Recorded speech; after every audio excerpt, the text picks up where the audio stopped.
permiso de ustedes, vamos a comenzar a grabar la sesión y como siempre pues quisiera comenzar con algunos anuncios administrativos para toda la clase. Lo primero es que, lo repetimos como la vez pasada les habíamos mencionado, ya las notas de ustedes están cargadas en la plataforma para que por favor ingresen por si tienen algún tipo de duda, aunque todos han tenido un rendimiento espectacular. Y la segunda noticia es que ya en este momento está cargada la tercera actividad en la plataforma. Entonces quisiera hablar un momento acerca de qué es lo que vamos a hacer. Como siempre les he insistido, la idea de las evaluaciones más que identificar si es que ustedes han asistido a clase o han atendido pues a los materiales que hemos comentado, es más que ustedes puedan aplicar todos estos temas que hemos tratado en la vida real. Entonces, vamos a hacer un foro que se llama Análisis de Casos Políticos Contemporáneos en América Latina. Ese foro lo encontrarán ustedes, como les digo, ya está visible para todos, en la semana 15, unidad 3, semana 15, y tiene la siguiente lógica. Quiero tomarme unos minutos para explicarles muy bien, porque del correcto entendimiento de qué es lo que vamos a realizar es que el ejercicio va a salir pues, tal cual como lo esperamos. Entonces, este ejercicio va a tener dos fases. Una primera fase del 19 al 24 de junio, es decir, a partir del momento, prácticamente terminando clase, ustedes ya pueden ingresar a hacer el ejercicio hasta el 24 de junio. 24 de junio, como ustedes sabrán, es el siguiente martes siguiente, a las 23:59. En esa primera fase, perdón, me están escuchando, ¿correcto? Sí, profe. Se escucha. Perfecto, gracias. Esa primera fase, entonces, lo que van a hacer ustedes es seleccionar uno de 6 casos de estudio que coloqué, que están determinados, y traté de pues, quizás hacer una selección de casos políticos en América Latina hacia el corto futuro, en diferentes países. Entonces, el primer caso de estudio es el estallido social de Chile en 2019, el llamado estallido social del 2019. El segundo es el acuerdo de paz en Colombia con las FARC del 2016 y la polarización política que hemos tenido durante ese tiempo hacia adelante. El tercero es la crisis política y presidencial en el Perú entre el 2016 y 2023, esta sucesión de cambios y de inestabilidad que se vivió en esta hermana república. El cuarto tema es el ascenso y el gobierno de Nayib Bukele en El Salvador. El quinto es la victoria de la ideología libertaria de Javier Milei en Argentina en 2023. Y finalmente la crisis política en Bolivia en 2019, si realmente se puede considerar un golpe o fue un fraude como tal, ¿correcto? Entonces ustedes ingresan, les recuerdo, unidad 3, el tema 15, van a encontrar el foro, seleccionan uno de esos 6 temas, uno solo por favor, y crean una nueva secuencia de foro con su nombre y el caso elegido como título. Entonces, por ejemplo, les coloco ahí Juan Pérez, análisis del caso Bukele. Lo que les pido es que ustedes en un texto de 100 a 400 palabras, ¿sí? Le quise dar ese margen de maniobra para que hagan un análisis inicial de su caso, del caso que seleccionaron. Y el análisis, la idea es que debe estar fundamentado en los contenidos del curso y les pedimos que aborden explícitamente 3 elementos principales. Lo primero, los factores o los actores principales involucrados y sus posturas ideológicas, probablemente políticas también. Un segundo factor que deben ustedes incluir es la aplicación de al menos 2 conceptos teóricos vistos en clase, por ejemplo, la hegemonía, el poder, el discurso, la legitimidad, bueno, lo que ustedes crean que sea más conveniente. Y tercero, una interpretación sobre las causas y consecuencias políticas de ese fenómeno como tal. La lógica de recortarlos o de limitarlos a 400 palabras es pues para que seamos lo suficientemente escuetos para tener la capacidad de hacer un resumen de todas nuestras ideas, ¿no?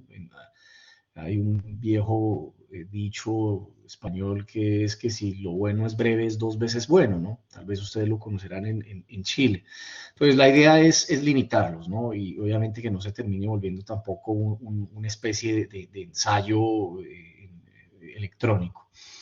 Después de ese 24 de junio, la idea es que, le repito, del 19, a partir de ya, hasta el 24 de junio a las 23:59 horas, todos coloquen esa primera aplicación, esa primera participación. ¿Por qué es importante que todos lo desarrollen en esas fechas? Porque la segunda fase, del 25 al 30 de junio, lo que les vamos a pedir es que cada uno de ustedes lean las publicaciones de sus compañeros y respondan al menos a dos de ellos con un texto de 100 a 200 palabras por cada respuesta. En esa respuesta lo que les estamos pidiendo es que, de cierta manera, traten de expandir el análisis que hicieron sus compañeros con nuevos datos o conceptos, presentar en la medida de lo posible y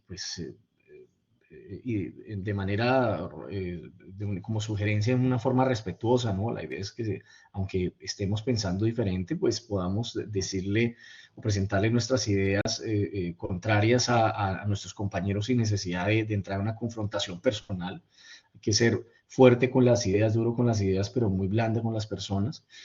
Presentar ese contrapunto argumentado y finalmente formular una pregunta crítica que invite a la profundización, ¿no? Quizás para que o ese mismo compañero original u otra persona pueda seguir esa cadena, ¿correcto? Pero entonces, le repito, por eso es tan importante que ustedes, esa primera fase, el 19 al 24 de junio, hagan la selección de su caso y coloquen el texto de 100 a 400 palabras. Si no es así, si alguien se espera hasta el último momento para colocar su texto, pues muy seguramente nadie le va a reaccionar a su contenido, ¿no? Y pues la idea es que haya una participación variada de todas las personas y no sea algo de último momento, ¿correcto? Entonces, obviamente esto hace parte de la nota final del curso y lo que buscamos es analizar la profundidad de la correcta aplicación de los conceptos teóricos, la calidad de la argumentación. Recuerden que algo que hemos mencionado varias veces es que la forma de postura en todo ese espectro, lo que en ocasiones de una manera tan harta, tan molesta, se denomina el espectro político de izquierda a derecha.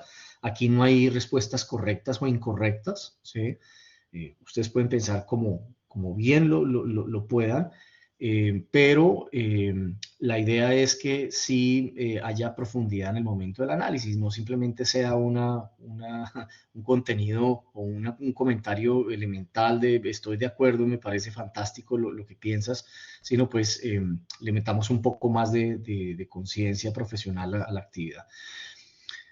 En el mensaje inicial les coloco los criterios de evaluación, entonces la idea es que el análisis inicial tenga una ponderación de un 60%, donde pues el 30% sea la aplicación de esos conceptos teóricos, un 20% la profundidad del análisis y un 10% la claridad de la estructura y el cumplimiento formal de las instrucciones como tal, y el 40% restante de esa nota sería la calidad del aporte crítico y las respuestas, el promedio de ambas, ¿no? Pero pues realmente son respuestas, como les mencionaba, bastante cortas, ¿no? De 100 a 200 palabras. Entonces, les repito, seleccionan uno de los 6 casos, hacen un escrito de 100 a 400 palabras que tenga en cuenta esos 3 elementos que les estamos solicitando, los actores involucrados y sus posturas ideológicas, la aplicación de al menos 2 conceptos teóricos que hayamos visto en clase. Si ustedes consideran que vale la pena incluir otro concepto teórico que no lo hayamos visto, lo pueden hacer sin ningún problema. Y finalmente una interpretación sobre las causas y consecuencias políticas de ese fenómeno. Y después del 25, entonces hacen una reacción, una respuesta más bien entre 100 y 200 palabras a 2 compañeros, donde se expanda el análisis que hizo nuestro compañero en una forma inicial, con datos, con conceptos, con posturas diferentes, se presenta un contrapunto argumentado, les repito, de una forma muy respetuosa, y se pregunta se haga una pregunta crítica, o se formule una pregunta crítica, o se coloque un punto de debate o discusión hacia el futuro que pues invite que ya sea el compañero original u otros sigan ahondando en estos temas, ¿correcto? ¿Hay alguna pregunta al respecto?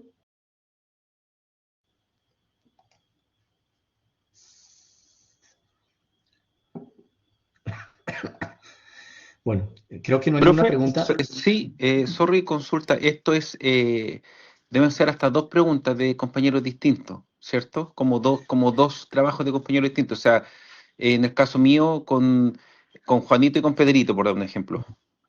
Correcto, sí. La respuesta o la reacción es a dos compañeros diferentes, sí. Esa es la idea. A Paco y a Hugo, por ejemplo. Así es.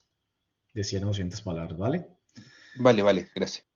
Listo, entonces como se dan cuenta es una actividad muy sencilla, es que realmente siendo bastante detallados, perfectamente en una media hora pueden sacar su participación inicial y ya después en la segunda fase, en una media hora también bien dedicada, pueden sacar la respuesta o la aplicación o el contrapunteo con los compañeros, ¿vale? Les repito, está en la unidad 3 y el tema 15, ahí encontrarán el foro como tal.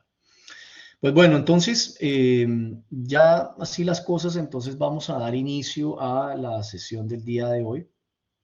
Esta sesión se llama la sociedad de masas, tal cual como están viendo ahí ustedes en la presentación. Están viendo la presentación correcto, ¿cierto? Que no nos vaya a jugar una mala pasada. Sí, profe. Se ve. Perfecto. Listo, gracias. Entonces, los resultados de aprendizaje de esta presentación del día de hoy, antes de adentrarnos en esos autores y las teorías que vamos a ver, es importante tener presente ese resultado de aprendizaje que guía nuestra sesión hoy, ¿no? Y tal como notan ustedes, lo que buscamos es conocer y comprender los alcances de las construcciones ideológicas en relación con una sociedad que muta socioculturalmente, un mundo de adaptación y sobrevivencia, y específicamente el concepto de la sociedad de masas, podemos decir que está intrínsecamente ligado a esa sociedad, a esos cambios, a esas mutaciones socioculturales, ¿no? Entonces, vamos a tratar de ver cómo la emergencia de la masa, de las masas, de los ciudadanos, transforma las relaciones sociales, la influencia de las élites que hemos trabajado en estos 2 o 3 sesiones pasadas, esa participación política y naturalmente esa forma en la que los individuos se abstraen de su realidad y en ocasiones adaptan y sobreviven a esos contextos de cambio acelerado específicamente desde el punto de vista ideológico, ¿no? Y es que precisamente las ideologías en estos casos cumplen un papel crucial porque, ¿cómo podríamos decirlo? Porque ayudan a interpretar y a gestionar esa asociación, esa sociedad de masas, ¿no? Y que de cierta manera también a su vez vuelve a moldear las propias ideologías. Entonces, por eso, al final de esta sesión, lo que buscamos es que se tenga, o todos tengamos una mejor comprensión de cómo las ideas en esa sociedad de masas nos ayudan a entender esas dinámicas de transformación y adaptación en el mundo contemporáneo. Comenzamos entonces en esta diapositiva, vemos a dos autores, porque para abordar este tema de la sociedad de masas nos vamos a centrar más bien hoy en las contribuciones de dos sociólogos importantes, cuyas perspectivas, aunque de cierta manera distintas, nos ofrecen un panorama enriquecedor. En principio tenemos al lado izquierdo las ideas de George Gurvich, un sociólogo de origen ruso que desarrolló gran parte de su trabajo académico en Francia. Nos enfocamos en el día de hoy en el análisis de los niveles de profundidad del fenómeno social y sus formas de sociabilidad que nos ayudarán a comprender de cierta manera los microfundamentos de la vida común del día a día y cómo pueden derivar esto o afectar esto los fenómenos de masa. Y luego pasamos a Williams Kornhauser, un sociólogo estadounidense conocido por una obra que se llama La política de la sociedad de masas, y con él pues analizaríamos una perspectiva mucho más macrosociológica, incluso mucho más amplio, centrada en la relación entre las élites y las no élites, que lo mencionamos las 2 sesiones pasadas, y cómo esa estructura de esa relación define diferentes tipos de sociedades, incluyendo pues la sociedad de masas y sus implicaciones políticas. Entonces, a través de estos dos autores buscamos contribuir a una comprensión, un entendimiento mucho más completa, mucho más profunda de este concepto. Entonces, en esta diapositiva, dice la sociedad de masas de George Gurbich, entonces simplemente nos sirve para dar un inicio a la aproximación de él a la sociedad de masas a través de su análisis de los niveles de profundidad del fenómeno social, ¿no? Porque Gurbich nos propone una división compleja de la realidad social que no se agota, quizás lo podríamos decir en una sola dimensión, ¿no? Él identifica distintos niveles de profundidad en ese fenómeno social y podemos imaginar esos niveles, ¿no? Tal como lo ven ustedes casi que representado por esta gráfica. Esos niveles son, obviamente, si los imaginamos en primer lugar, son de manera vertical, ¿no? Y esos niveles, como les menciono, verticales, como la superficie demográfica, los modelos, los valores, las ideas. Entonces pensemos en esta lógica o en este concepto en capas, como capas que van desde lo más tangible y observable, lo que es palpable, lo que podemos identificar en el día a día, como la distribución de la población, las estructuras ecológicas, hasta algunos elementos que son más intangibles y podríamos decir simbólicas, como los modelos culturales, los sistemas de valores compartidos, esa historia que nos une con el cual nos podemos identificar como parte de unos grupos sociales, las grandes corrientes de ideas que atraviesan la sociedad. Cada uno de esos niveles tiene su propia dinámica y su propia temporalidad, naturalmente, como ustedes podrán entender. Pero pues el autor no se detiene ahí, nos dice que hay otra dimensión que se puede graficar como una dimensión horizontal. Entonces, generalmente nosotros, como seres humanos, identificamos diferentes capas casi que de manera natural en una forma vertical, como si fuera una cebolla, ¿no? El corte de una cebolla siempre son capas que se pueden analizar de hacia arriba hacia abajo, pero nuestro autor dice, no, también hay una dimensión horizontal, ¿no? En esta dimensión horizontal encontramos diferentes escalas de agrupaciones sociales, de la cual son parte la sociedad global, ¿sí? Y dentro de esta sociedad global, es decir, la nación como una unidad mucho más amplia, encontramos las clases sociales, encontramos los grupos al interior de estas clases y quizás algunas divisiones que hay internas dentro de las mismas sociedades, ¿no? Y descendiendo aún más en esa escala, en un nivel casi microsociológico, están los fenómenos sociales que Gurbich llama a las formas de sociabilidad.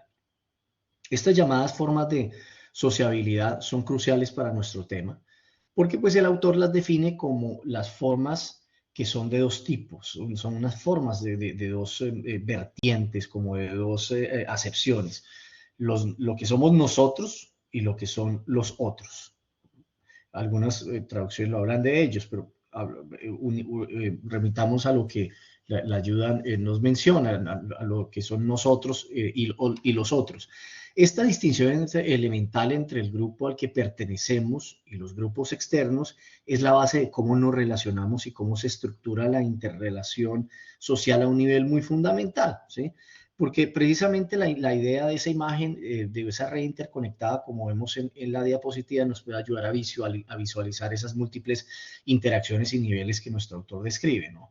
Entonces, recuerden que esta lógica de nosotros y los otros, de nosotros y ellos, del contrario, es una idea que ya habíamos tenido en varias ocasiones, que ya varios autores los habíamos mencionado en varios autores, y que obviamente puede ser la base de la interpretación de quienes están o que tienen quienes comparten un pensamiento similar a nosotros, a los que nos unen, y quienes piensan de una manera diferente. Tal como lo hemos mencionado también, lastimosamente en ocasiones esas diferencias se empiezan a entender no solamente como una forma de contradicción, sino una forma de contrincante, una forma de adversario. Si lo ponemos de una manera más fuerte, una forma de enemigo. Es decir, el que no piensa como nosotros podría considerarse un adversario de nuestro grupo social porque pues su día a día y su pensamiento está basado en otros elementos. Eso de cierta manera lo podríamos unir con ese término tan usado en la actualidad, que es la polarización, ¿no? La polarización no es nada más y nada menos, como ustedes lo sabrán, que es la exaltación permanentemente de las diferencias más que las uniones entre las diferentes personas. Y pues, como también lo hemos mencionado, cuando esa masa no comprende que no todos pensamos igual y que tenemos un derecho natural a pensar diferente, a hacer disenso, cuando la masa no comprende que es un proceso natural el pensar diferente, pues se recurren a acciones de hecho para tratar de convencer a ellos, a los otros, para que piensen como nosotros. Y eso es algo supremamente grave que lastimosamente con este mundo cada vez más globalizado se ha vuelto cada vez más difícil de afrontar. Pues porque simplemente se trata de obligar a los demás para que piensen en una forma igual a nosotros. Ahora, en esta nueva diapositiva, las formas de sociabilidad, podemos profundizar en esta idea de nuestro autor, porque aunque Burbidge las describe como moleculares en términos del análisis, es decir, como las unidades más básicas de la interacción social, no significa esto que impiden a que se apliquen incluso a sociedades mucho más complejas. Entonces, pues, por ejemplo, podemos hablar de nosotros los chilenos y los otros argentinos, o nosotros los latinoamericanos y los otros europeos, tal como lo menciona la ayuda, pero esa escala puede variar, ¿no? La dinámica fundamental de nosotros versus los otros persiste. Esas formas de sociabilidad son fundamentales porque, pues, nos dan cuenta de la manera en que el individuo se concibe a sí mismo, ¿no? Inserto en el mundo humano. Nadie vive en el vacío social, ¿no? El individuo nunca se puede considerar o concebir a sí mismo aislado. Eso lo mencionábamos casi al inicio de nuestras clases. De cierta manera, la interacción con las demás personas es lo que hace que los individuos se terminen considerando parte de una agrupación social, ¿no? Porque considerarse de cierta manera aislado no corresponde a la naturaleza humana que tienen los individuos. El ser humano es un individuo netamente social, que está llamado a interrelacionarse con otras personas, con otros individuos, para poder dar solución a las necesidades del día a día, para poder crecer profesionalmente, para poder crecer individualmente. Y esto se debe a que su propia conciencia, dice Burbidge, es ya un fenómeno colectivo. Nuestra forma de pensar, de sentir, de percibir el mundo está moldeada permanentemente por nuestra pertenencia a grupos, por las interacciones que tenemos. Y un ejemplo claro de este elemento es, por ejemplo, es el lenguaje, ¿no? El lenguaje, tal como menciona la ayuda, es connatural a la conciencia para algunos se desarrolla al mismo tiempo que la conciencia, no es ya un producto social como tal, hecho por la acción de los demás, por la interacción que tenemos con las demás personas. Precisamente la lógica del lenguaje, cuando se empezó a creer, fue basada en la necesidad de comunicarnos, de transmitir lo que necesitamos, de transmitir no solamente necesidades básicas, requerimientos básicos, sino también la forma como sentimos, la forma como pensamos. Y el transmitir esto a los demás hace que nos sirva a nosotros mismos como un ejercicio de reafirmación, demostrar qué es lo que nosotros somos y cómo nos identificamos. Es precisamente ese pensamiento y esa sociabilidad, esa interrelación con los demás miembros de un grupo social, lo que nos permite tener una identidad personal para construir no solamente alrededor de nosotros, sino con nosotros, un mejor día a día para todos, ¿no? Esa herramienta social, como es el lenguaje, nos permite comunicarnos y nos permite, en última instancia, construir, como les mencionaba, esa identidad, ¿no? No solamente hacia afuera, como si nosotros lo estableciéramos como unos líderes, sino para que también exista un trabajo colaborativo de qué es el nosotros y que a manera de que nosotros, a medida, perdón, que nosotros nos vamos comunicando unos con otros, nosotros mismos también vayamos reflejando nuestras propias necesidades y nuestra propia identidad. Creo que acá hay un comentario en la... Ah, no, era ya pasado. Bien, entonces, pasando a la siguiente ayuda, a ver que no carga, ya cargó. Entonces, Gurbich no solamente identifica las formas de sociabilidad, sino que también analiza esos factores que, a juicio de él, las modelan y los tipos que de ellas surgen, ¿no? De esas formas de sociabilidad. Según él, hay dos factores que están moldeando las tres formas de sociabilidad que existen. Entonces, estos dos factores, como está el diagrama presentado, son por un lado esa fusión interpersonal y por otro lado la presión social. Entonces, vamos a definir cada uno de estos factores en las siguientes diapositivas, pero es importante entender desde ya que son, podríamos decir, dos fuerzas que interactúan, ¿no? Esa fusión personal, interpersonal, se refiere en términos generales al grado de conexión íntima, de comunicación, podemos decir, profunda y de espontaneidad en las relaciones y en las interrelaciones entre los miembros de un grupo. Y la presión social, por el contrario, pues alude a la influencia coercitiva o limitante que el individuo ejerce sobre el individuo, es decir, a las limitaciones, a las talanqueras, que no solamente nosotros mismos nos tenemos que imponer en el momento de relacionarnos con los demás miembros del grupo social, por la gran cantidad de normas que pues una buena cooperación nos llama a siempre tener en cuenta, sino quizás esas imposiciones que los demás individuos nos hacen a nosotros mismos. Entonces, esa presión social no solamente es de externos hacia nosotros de una forma tácita, sino también una propia autolimitación que tenemos con el fin de cumplir esas normas sociales a los cuales estamos principalmente llamados a atender, ¿no?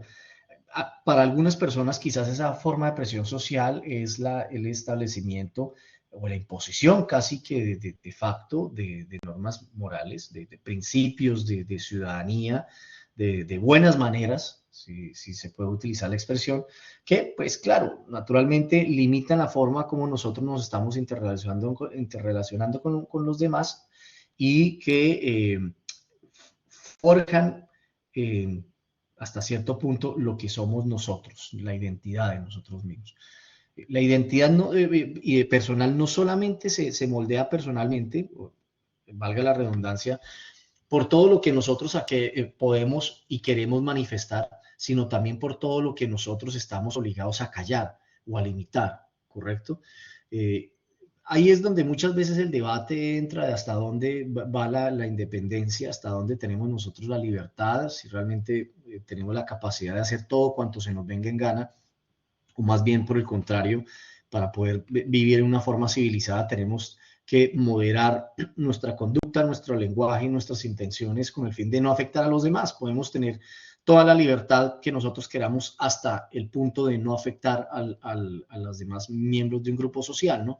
Entonces, esa difusión, esa fusión interpersonal y esa presión social, pues naturalmente hace que haya una construcción permanente de todos los individuos, de quiénes son, de cómo es que se interpretan y que genera cada vez más cohesión o por el contrario, en ocasiones alejamiento de quiénes somos nosotros como sociedad, como grupo social y naturalmente qué es lo que nosotros somos como individuo y hacia dónde vamos a querer proyectar.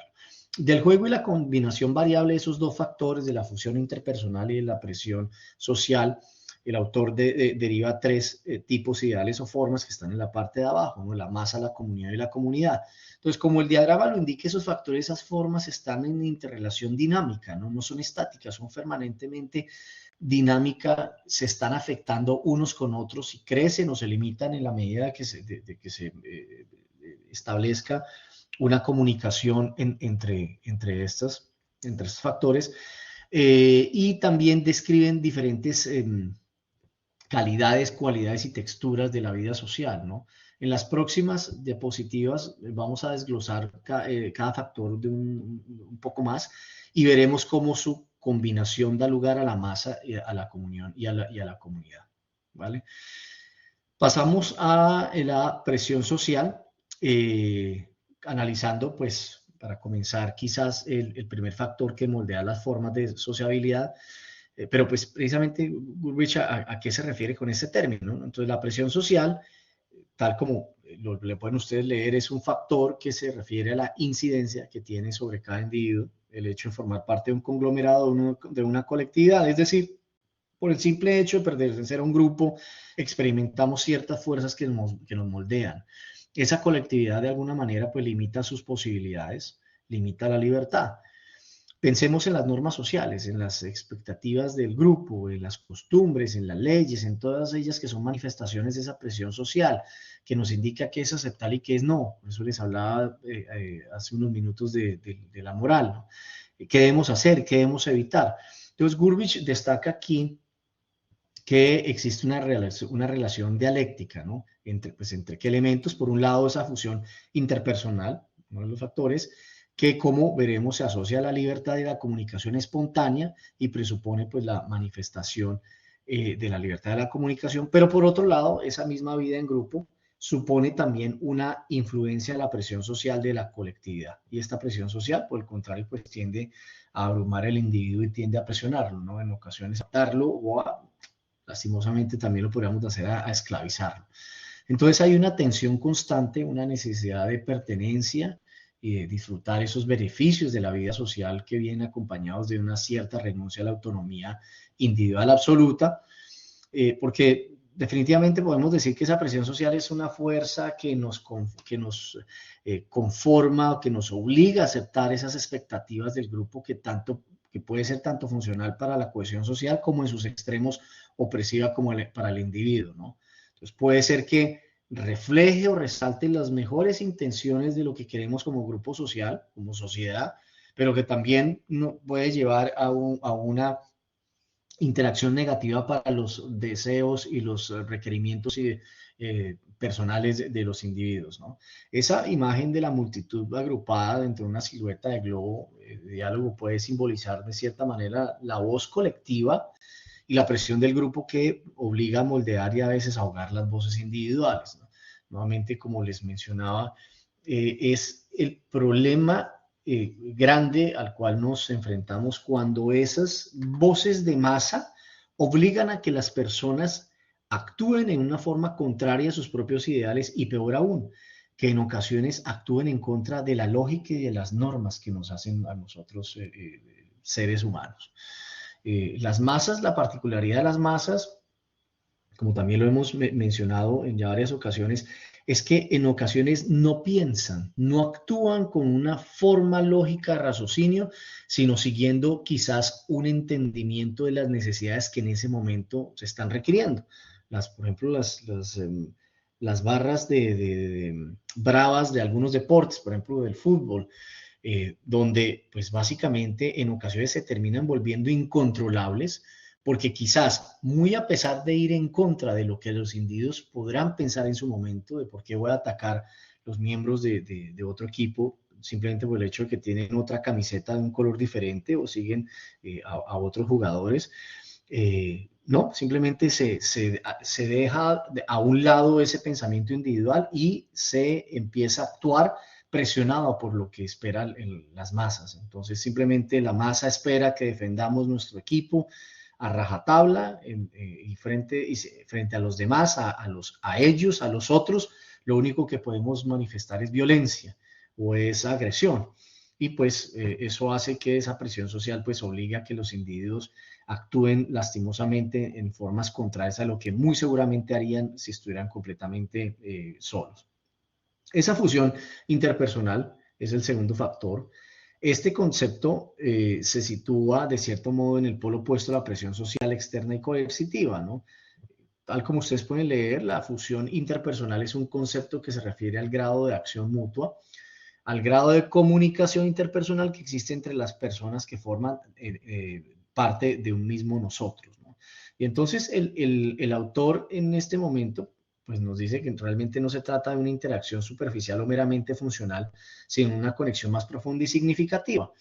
Entonces, el autor básicamente, si leemos lo que está en la ayuda, nos diría que hay aquí en esta forma cierta ligazón de orden más espiritual, más libre o más unida a lo integral del ser humano. Y es esa calidad precisamente de interrelación que se da entre la amistad en elementos, por ejemplo, como la amistad íntima, el amor, los momentos de profunda conexión con otros donde nos sentimos comprendidos y aceptados en nuestra totalidad, implica espontaneidad naturalmente, podemos decir que, a ver, que apertura quizás, y una comunicación que va más allá de lo puramente instrumental, ¿no? Es una comunicación de una persona con el otro que permite o que genera esa fusión interpersonal, un vínculo realmente mucho más allá de las normas que tenemos establecidas o que se nos imponen, sino un acto espontáneo que permite que nosotros crezcamos como seres humanos y que a la vez refuerce nuestra identidad, refuerce la idea que tenemos de nosotros mismos y también refuerce la idea que tenemos de los demás, sobre todo este momento, en esos momentos que mencionamos que nos alejamos de esas imposiciones. En esa imagen de personas abrazadas, compartiendo un momento de cercanía, de apoyo mutuo, pues creo yo que ilustra muy bien esa idea de fusión interpersonal, porque se crean lazos afectivos fuertes basados en una libre elección y una conexión, ¿no? Ese factor es esencial por ejemplo, para la vitalidad y la calidez de las relaciones humanas, ¿no? Y contrarresta la frialdad o anonimidad que puede generar una excesiva presión social, ¿no? Hay, como ustedes sabrán, hay algunas sociedades que tienen mucho más presión social que otras, no solamente por guardar las normas que hacen que en todos que todos, que hace que todos vivamos en una tranquilidad como ciudadanos, sino también porque en ocasiones sociedades muy restrictivas lo que han hecho es establecer como una forma de represión de los sentimientos, de todo eso que nos hace humanos, como una forma adecuada para manifestar esa vivencia en sociedad. Entonces, hay algunos países que se caracterizan por su frialdad, ¿no? Por una falta de humor. En ocasiones, pues, específicamente, pues, sin mencionar a ningún país como tal, porque se sonaría odioso, países de Europa Oriental en ocasiones son criticados por tener una falta de humor o tener una dificultad casi que natural que se le enseña al individuo por esa presión social desde muy pequeños a no manifestar sus sentimientos en una forma espontánea. Entonces, pues quizás ustedes habrán dado con personas que parece que estuvieran completamente sufriendo algo muy grave en su día a día y realmente dicen, no, yo me siento realmente feliz, ¿no? Estoy fascinado de estar aquí con ustedes, pero pues no hace lo mismo o no sigue las mismas normas a lo cual quizás ciudadanos de otros países estamos acostumbrados, ¿no? Eso naturalmente es un reflejo, es una manifestación de esa presión social, porque es visto en esas culturas todo aquel que se ríe o todo aquel que es demasiado eufórico como alguien que es demasiado frívolo quizás, demasiado libre, demasiado primitivo como para estar manifestando en presencia de extraños los sentimientos que son solamente reservados para aquellos muy cercanos a su propia familia, ¿no? O aquellos de un círculo cercano. Y eso, pues, obviamente, hace que las cosas se vuelvan cada vez más difíciles porque es precisamente esa interacción o esa forma de manifestarnos nosotros como seres humanos lo que nos hace sentirnos vivos, ¿no? Quizás no sé si ustedes en alguna ocasión hayan visto una película muy basada en el libro de Humberto Eco, El nombre de la rosa. Si no lo han visto, los invito, es una película bastante interesante con Sean Connery. Y el tema principal de la novela, uno de los ejes principales de la novela, era el odio que tenían los monjes. La novela básicamente se desarrolla en una abadía en el norte de Italia, donde empiezan a aparecer una serie de monjes muertos, asesinados. Entonces, En principio se piensa que es una obra del maligno, de Satanás, y es traído un monje eh, franciscano pues a la abadía con el fin de investigar, ¿no? Y básicamente cuando se desarrolla toda la trama es la razón de estas muertes es por esa presión social que tenían los monjes eh, dentro de esa abadía que les hacía que odiaran la risa. Entonces decía uno de ellos, de esos monjes más, de los más antiguos, que es que la risa no era natural para los hombres y que los desfiguraba y los hacía parecer monos. Entonces, esas presiones sociales, esa falta de entendimiento de lo que nos hace a nosotros realmente hombres, mujeres naturalmente lo estoy hablando en forma de género humano, eh, es lo que en ocasiones hace que las sociedades tomen algunas actitudes completamente irracionales y completamente limitantes de las individualidades de cada una de las personas. ¿Ya? Entonces, obviamente, le repito que la libertad va hasta el momento que afectamos a los demás, pero pues en esta novela que traigo como ejemplo, es simplemente la decantación de este odio de las normas naturales, de lo que nosotros nos hace como seres humanos, por ejemplo, como la risa, llevar a obligar a que los demás asesinen con el fin de eliminar este tipo de cuestiones, ¿no? Y eso pues obviamente hace que nosotros nos alejemos realmente de una colaboración entre nuestros pares útil, sana y que permita que mejoremos día a día. Esta siguiente ayuda nos habla acerca de la masa, la comunidad y la comunidad. Y pues obviamente luego de definir estos dos factores, la presión social y la fusión interpersonal, podemos entender cómo Gurbich los utiliza para construir sus tres formas de sociabilidad, ¿no? La masa, la comunión y la comunidad. Pues como afirma la diapositiva, esas tres formas de sociabilidad son constituidas de alguna manera por el juego de estos dos factores, ¿no? Y no es que un factor esté presente y el otro ausente, sino que es la proporción, la intensidad relativa de cada uno, su participación de cada uno de estos factores, lo que define la naturaleza en cada forma de sociabilidad. Entonces, la combinación de estos dos elementos genera pues esas combinaciones, valga la redundancia, que dan cuenta de esas formas de sociabilidad, ¿no? Entonces, las siguientes tres diapositivas vamos a examinar cada una de estas combinaciones específicas. Entonces, primero vamos a ver la masa, vamos a hablar un poco acerca de la masa que se caracteriza pues, por una alta presión social y una baja fusión interpersonal. Luego la comunión, que representa el caso opuesto, que es una baja presión social y una alta función interpersonal. Y finalmente la comunidad, que Gurbich ve como un equilibrio entre ambos factores, ¿no? Y entender esas combinaciones nos va a permitir apreciar la riqueza del análisis de nuestro autor y cómo esas formas de sociabilidad, aunque ideales nos ayudan a interpretar fenómenos sociales concretos. Bien, continuando, a ver, no aparece la ayuda, ya la veo. Entonces, en esta combinación de masa, podemos definirlo que es como un máximo de presión social y un mínimo de fusión interpersonal, ¿no?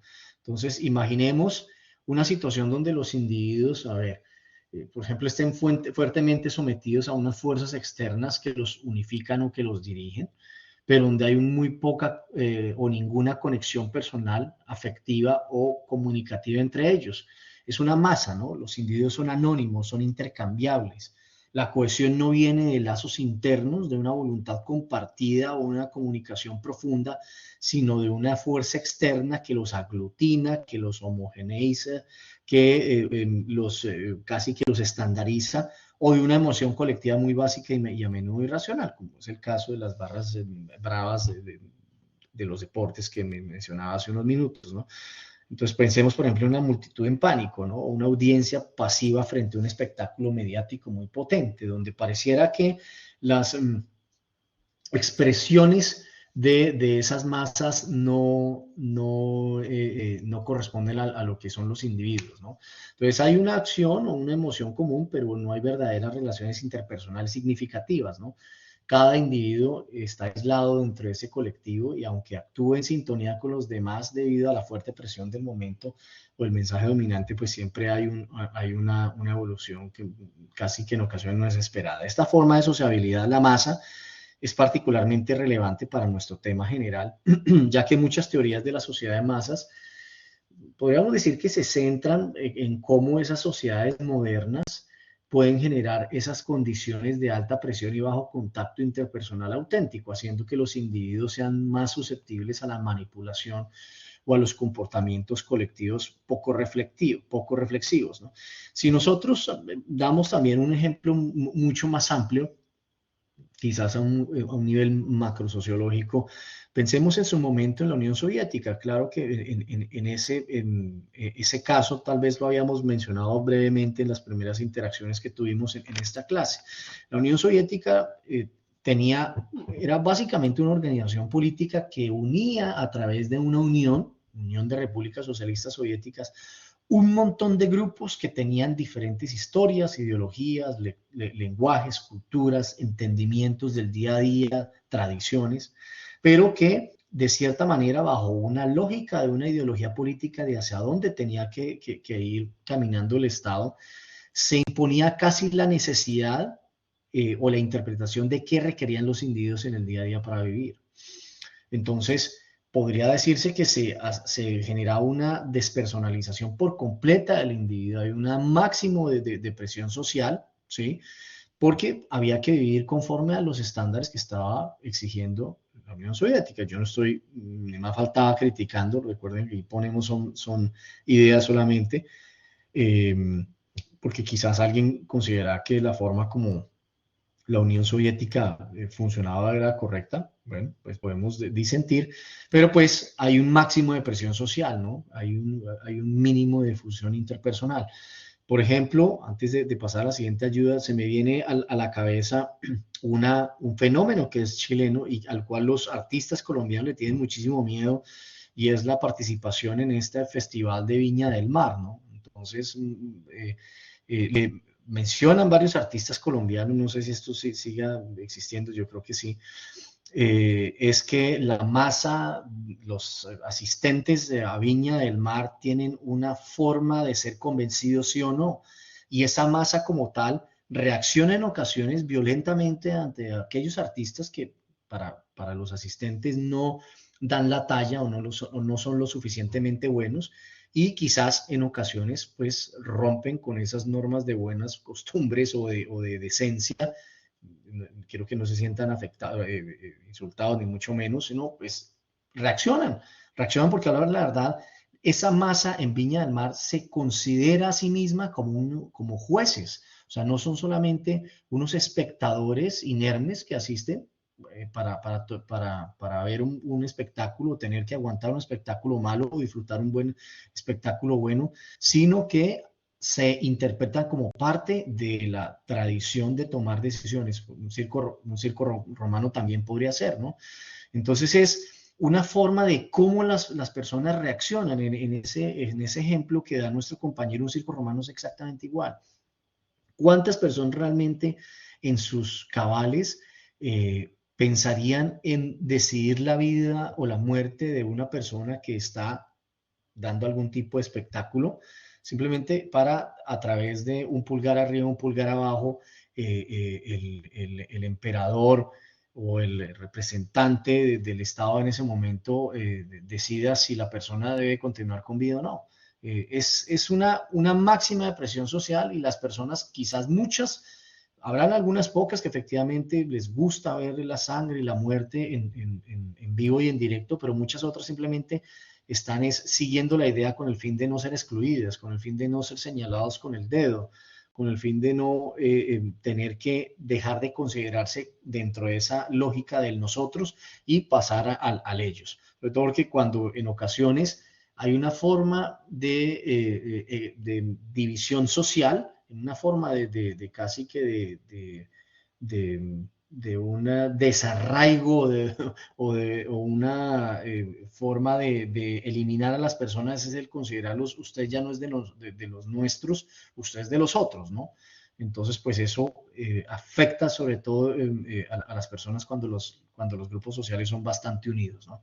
El sentirse excluido, el sentirse en el destierro, esa es la lógica de la pena del destierro. Usted ya no hace parte de esta agrupación, no puede ni siquiera volver, aléjese y lo enviamos por allá a un sitio donde le toque hacer una nueva vida, donde tenga que generar nuevos caminos. Eso es algo bastante complicado. Una máxima presión social y un mínimo de fusión interpersonal.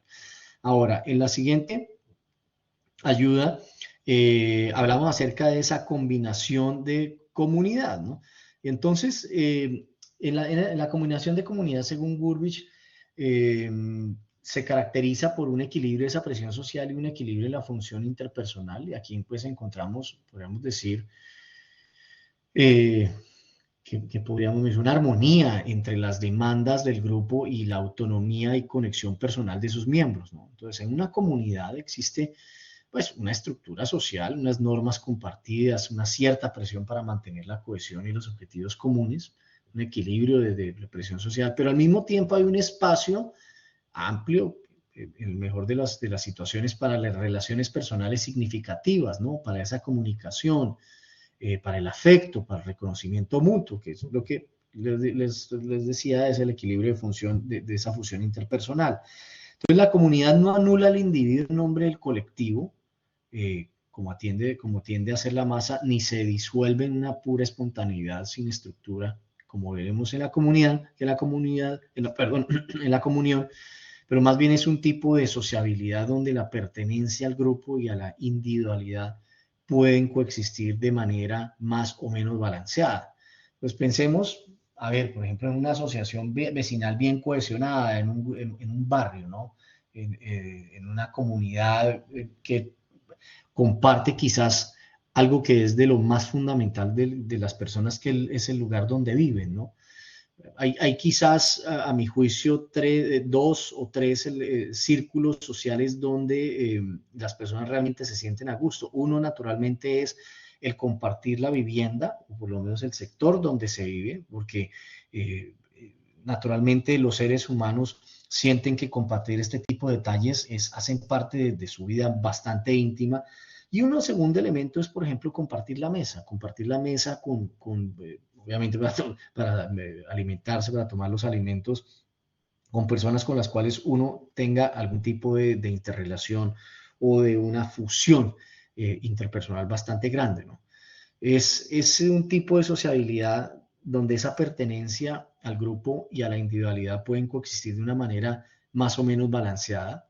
Entonces, les decía, pensemos en esa asociación vecinal, un equipo deportivo, una comunidad práctica profesional donde hay tanto objetivos compartidos como lazos personales. Y este equilibrio, sin embargo, es dinámico y puede cambiar o puede ser difícil de mantener. Las comunidades siempre están en riesgo de inclinarse hacia una mayor presión social, volviéndose más rígidas o más cerradas, o hacia una disolución de sus lazos y la fusión interpersonal se debilita. Para Gurvich, la comunidad representa una forma de sociabilidad más integrada y potencialmente más residente. Y aquí quizás podemos ver cómo, como siempre, los extremos se terminan volviendo esta búsqueda de los ideales sociales una imposición nuevamente y que elimina o que imposibilita ese equilibrio de función interpersonal. Un ejemplo que se me viene en la cabeza son estas organizaciones como de juntas locales que hay en los Estados Unidos, en algunas ciudades de los Estados Unidos. Entonces, donde en algunos barrios, en algunas comunidades, pues obviamente los ciudadanos se unen con el fin de defender o proteger esas intenciones, esas buenas intenciones que tuvieron en el momento de decidir vivir en determinado sector. Entonces hacen uniones de propietarios o de copropietarios, pero con el correr del tiempo, la búsqueda de ese bien general, de ese bien común, termina yendo en contra de las necesidades o de los intereses iniciales de los individuos. Entonces, se crean unas juntas donde toman decisiones casi que tiránicas y autocráticas, donde, por ejemplo, multan a las personas por el hecho de tener un color, estar pintado su fachada de un color blanco de unos tonos más arriba o más abajo, más claros o más oscuros de lo que todo el mundo lo ha hecho, por estacionar enfrente de sus propias viviendas, porque a juicio de alguna de estas organizaciones afean o vuelven menos agradable visualmente el barrio, la comunidad, donde, por ejemplo, se limita o se imponen multas por animales, animalitos que ladran, específicamente algunas razas como los huskies que pues, son bastante, ¿cómo se puede decir?, vociferantes, entonces se empiezan a imponer multas. Entonces, pues, a ver, en principio, pues había, con esa lógica de comunidad, había un equilibrio, esa presión social con un equilibrio de fusión interpersonal, correcto, algunas comunidades de edificios o condominios donde se vuelve pues realmente muy difícil el encontrar esa comunidad, esa lógica de comunidad, el poder encontrar un equilibrio de esa presión social y el ser felices, el que tengamos una posibilidad de tener una fusión interpersonal y simplemente pues nos tenemos que ajustar a lo que los demás consideren que es bueno para todos, ¿no? Obviamente, como siempre, hay algunas exageraciones, ¿no? Miren que no sé si en Chile, pues las veces que he estado no lo he visto tan de frente, pero en Colombia, en algunos otros países, cada vez ha hecho más competencia, por ejemplo, que en situaciones que son tan personales como les digo, como compartir los elementos en los restaurantes. Hoy en día hay muchas familias que permiten que los niños, que sus hijos pequeños hagan lo que quieran en los restaurantes. Entonces, si bien es una forma, un restaurante es una forma de eliminar ese equilibrio de presión social, porque a la verdad todos pueden comer como quieran, todos pueden seleccionar el plato que quieran degustar, pues también hay una forma de equilibrio de esa función interpersonal, porque es un momento donde todos estamos desarmados y donde todos nos estamos acompañando en una función básica como es la alimentación. Pero, y obviamente eso hace que los niños pequeños es entendible que tengan algún tipo de manifestación o que se sientan malitos o como sea, pero cuando las personas no son capaces de controlar a los niños y empiezan a generar muchos más ruidos o mucho más, ¿cómo se puede decir?, dificultades al resto de comensales, ahí es donde los restaurantes empiezan a poner algunas normas que hacen que por lo menos no se puedan ingresar con niños pequeños con el fin de no molestar a los demás, ¿no?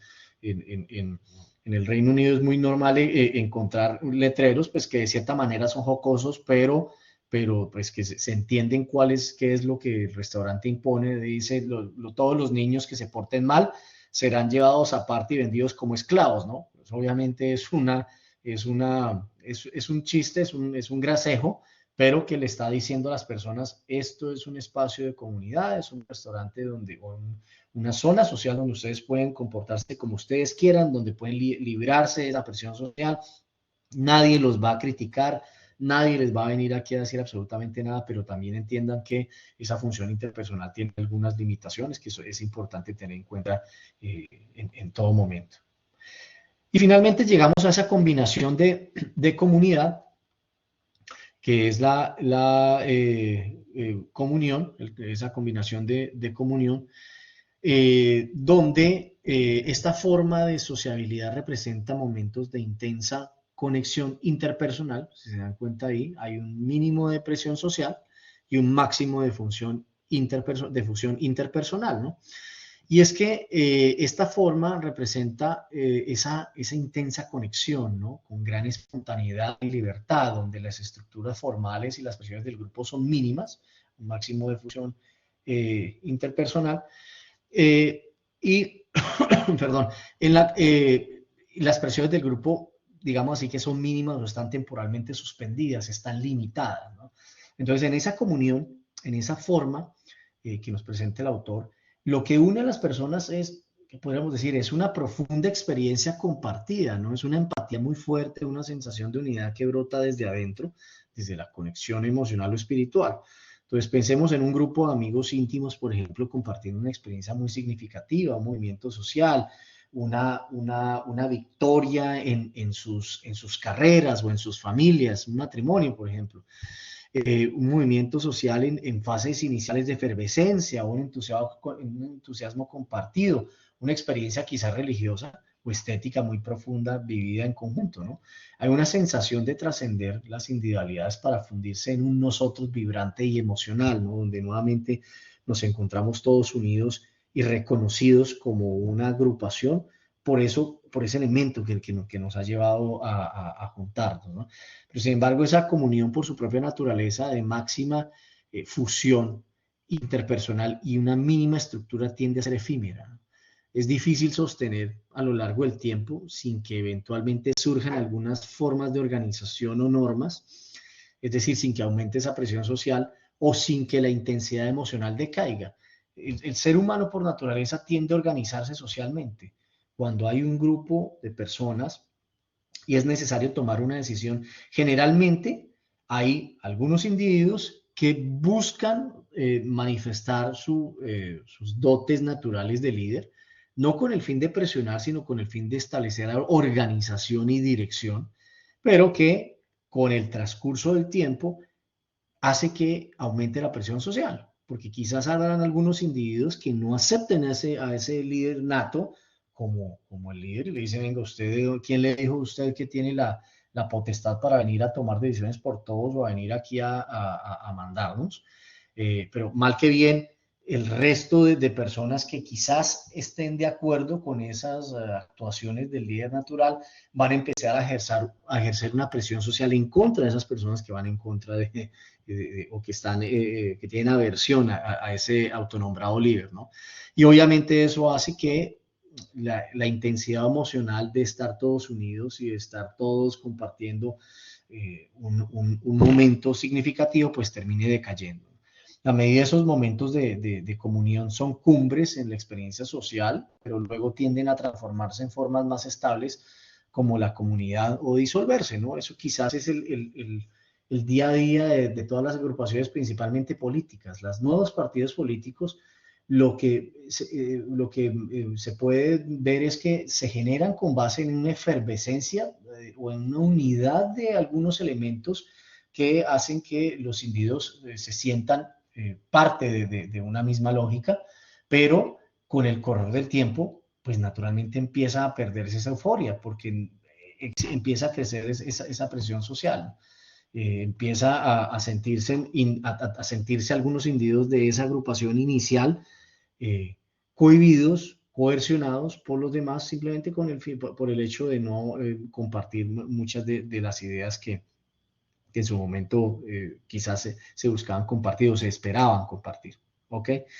Bien, ya en estos últimos minutos, si les parece, vamos a empezar a hablar de nuestro siguiente autor, donde pues dejamos el análisis microsociológico de Gurvich para adentrarnos, como les mencionaba al inicio de la sesión, una perspectiva mucho más macrosociológica con Kurhauser y su influyente obra La política de la sociedad de masas.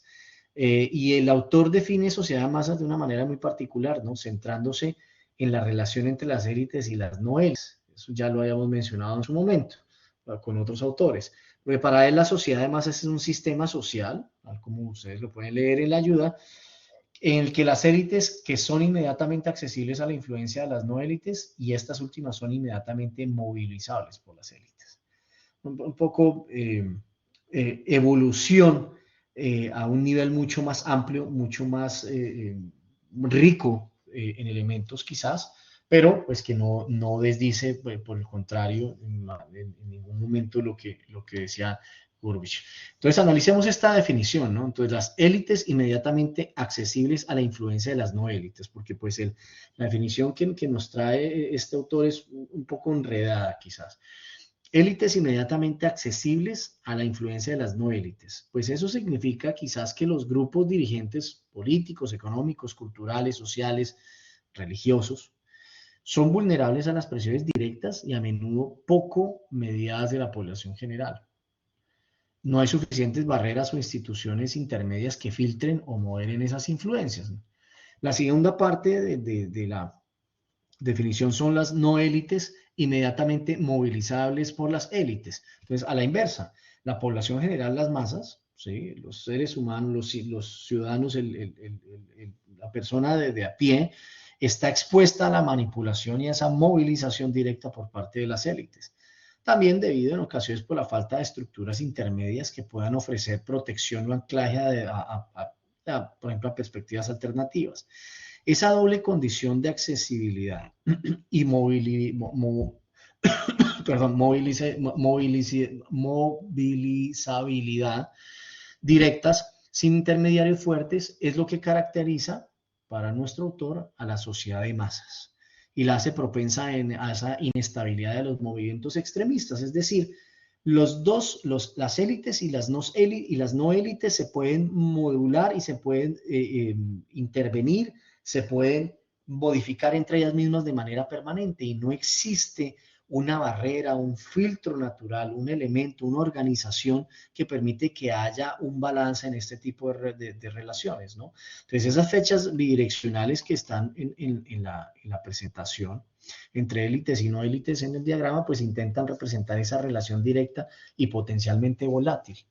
Claro, muchas personas dirán, bueno, pero precisamente eso es lo que a eso nos lleva la libertad, ¿no? A tener la posibilidad de estar nosotros interrelacionándonos con todos aquellos que de pronto tienen poder, ya sea un poder natural o sea un poder que se les haya asignado a través de, por ejemplo, de las votaciones libres. Pero si reconocemos que esas élites naturales o elegidas nos pueden afectar a nosotros como masas y nosotros como masas los podemos afectar a ellos, ¿no es esto una experiencia más interesante que pueda haber, por ejemplo, de una democracia o de una sociedad en la cual haya realmente libertad? Porque, listo, si colocamos un elemento o una institución, una organización que genere ese filtro, que pueda proveer algún tipo de balance, ¿quién sería responsable de establecer ese filtro? Entonces, volvemos a la lógica de siempre. ¿Quién guarda o quién cuida a los que nos cuidan? Entonces, se termina generando una superestructura cada vez más grande de controles unos con otros que termina nuevamente maximizando ese control social, esa presión social y limitando esa fusión interpersonal que podemos nosotros tener pues como entre individuos, ¿no? Claro, esta relación, esa afectación bidireccional que hay entre élites y no élites, naturalmente, en ocasiones nosotros podríamos pensar que las no élites, los ciudadanos de a pie, están más sujetos a estar afectados permanentemente por las élites por el hecho de que pueden tomar decisiones que afecten el bien común. Pero en una sociedad que realmente estén conscientes los ciudadanos de las capacidades que tienen para exigirle a los gobernantes y a las élites, pues podemos entender que no hay necesidad de que haya ningún tipo de filtro, que los individuos simplemente por la presión social, por la movilización, por la manifestación de sus necesidades puede llevar a que hayan cambios gigantescos pues para poder seguir disfrutando o poder lograr lo que cada uno entiende o piense para el beneficio propio, ¿no? Entonces, este tema de cómo debemos lidiar entre estas dos grandes masas, entre los dos grandes factores en estos sistemas sociales, pues por eso les mencionaba que es una lógica mucho más macrosocial, pero que creo yo, por lo menos hasta el momento que vamos hablando, o sea, ofreciendo mi opinión personal, el establecer limitaciones o balances o algunos mediadores entre las élites y las no élites con el fin de que no haya una influencia negativa o positiva nos puede llevar a que tengamos una experiencia que se aleje de lo que nosotros queramos. Con esto solamente termino. Piensen en los filtros que hay en las redes sociales. Entonces, específicamente en X, en Twitter, antes de que Elon Musk lo comprara, porque ha liberado mucho más este tipo de interacciones, había una especie de, podríamos decir, una especie de policía del idioma, una policía idiomática y policía de las buenas costumbres en esta red social, donde aceptaba o no aceptaba, bloqueaba o no bloqueaba, o eliminaba o no eliminaba, permitía o no permitía que las personas se expresaran libremente. Claro, hay que entender que en una red social hay de cierta manera que existir algunas normas, una presión social para evitar que esa fusión interpersonal pues afecte a los demás. Yo no puedo ponerme a escribir cosas que sean ilegales principalmente, ¿sí? Pero pues en una red social, si yo estoy participando, tengo que estar consciente que voy a ser sujeto de que se hieran mis sentimientos o que encuentre cosas con las cuales yo no estoy completamente de acuerdo, pero que los demás están en una perfecta libertad de manifestarlo, ¿no? Entonces, crear esa barrera, ese filtro, establece una limitación a la libertad como tal y con muchas ocasiones se mencionó, y eso es quizás de lo que primero, de las primeras manifestaciones de Elon Musk cuando adquirió X, era darle la posibilidad de que las élites y las no élites, los que nos encontramos en las redes sociales, puedan tener un tipo de interrelación como ellos lo consideren. Hay ya se generaría el momento en que las no élites no se dejan presionar, no se dejen convencer, no se dejen llenar la cabeza de mensajes que quizás las élites están tratando de enviar, y por el contrario, pues las élites entiendan que van a estar cada vez más abiertos a la verificación, a la auditoría de las no élites, de las masas, pues para generar un balance de comunicación y de coexistencia cada vez mejor y cada vez más libre, ¿no? Bueno, con esto yo creo que damos cierre a la sesión del día de hoy. Les recuerdo a todos ustedes nuevamente, por favor, hacer la actividad. Básicamente empieza desde ya y lo tendríamos hasta el siguiente martes 24. Recuerden, quiere decir que la siguiente sesión, que sería el jueves 26, ya tendrían ustedes que haber hecho la primera fase, haber colocado el tema y el texto entre 100 y 400 palabras, defendiendo de qué es lo que ustedes, la razón del por qué lo escogieron. Y en esa semana, en el 26, ya tendríamos que estar desarrollando la segunda fase, que es la reacción frente a los comentarios de dos compañeros como tal. Bien. Ok, entonces los dejo por el día de hoy. Les agradezco como siempre su atención, con todo gusto, y nos vemos la siguiente semana. También por Blackboard. No hay necesidad a partir del momento volvemos a Blackboard. No hay necesidad de enviar el mensaje de Meet. Y pues si de pronto hay compañeros que no se conectaron hoy, les pido por favor les corran la voz, pues para que no pierdan la oportunidad de compartir con todos nosotros algunas ideas que semana a semana estamos tratando aquí de hilvanar de la mejor forma. Bueno, entonces, de nuevo, un feliz fin de semana y nos vemos el próximo jueves. Un gran abrazo.